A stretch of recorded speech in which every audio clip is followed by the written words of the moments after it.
Well, I've just done a session with my athletic club DSD, and I just wanted to talk to you today. Oh no, first off, just look at that.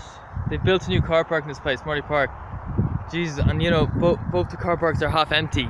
So, you know, cold, miserable days like today, which are wet and dull. People just don't seem to come out that much, and you know, I think it's a bit ridiculous people spending all that money to build these car parks when in reality the car park that was already there was only ever full. Like, you get some days where, you know, you have people parking their cars in the grass because there wasn't enough room, but that's only like warm summer days when there's concerts going on around here. So I think it's a bit ridiculous that they decided to build that. But anyway, I want to talk to you today about group training. I think it's important to train for group because you know, I trained on my own all week this week, during the week. Last time I tried the club was Sunday, and I feel like it's really it's very motivating training with others, and it gives you a good sense of community, sense of belonging. Because you know, if you're on your own the whole time, you know, if you're a runner, you know what I mean. You feel like a loner. You feel like you're sort of invisible, like you don't really matter. So, and you feel like it's great to feel like there's other people around who have a similar interest to you. Because you know, you might feel like a bit of a weirdo if you're the one out running, and people you don't know anybody else who runs. Like, you know, you might get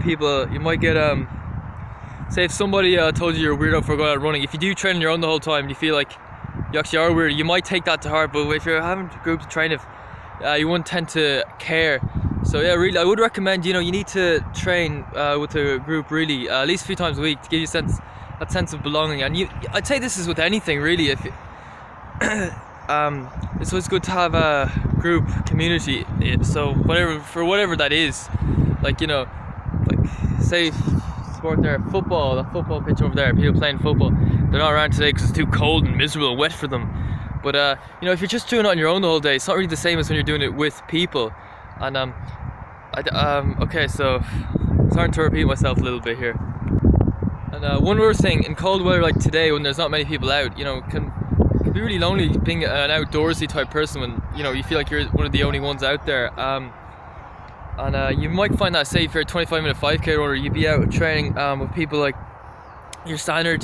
Then when it gets cold, when it gets like sub 5 degrees Celsius, or even just sub 10, when it starts to get a little bit rainy, when the weather starts to get a little bit unpleasant, you don't get people don't come out as much. And really, that's, you know, you need to be that's just why it's good to have a group of people who are dedicated enough, not necessarily brilliant runners, but people who get out there and train regardless of the weather. But anyway, even if you have no one to train with at that standard, then you know, you just need to keep training on your own during the winter months, and you will improve more than the other friends who don't get out during the cold months. And yeah, you get better. You train with better people who are better, people who are more dedicated. That's the way it works.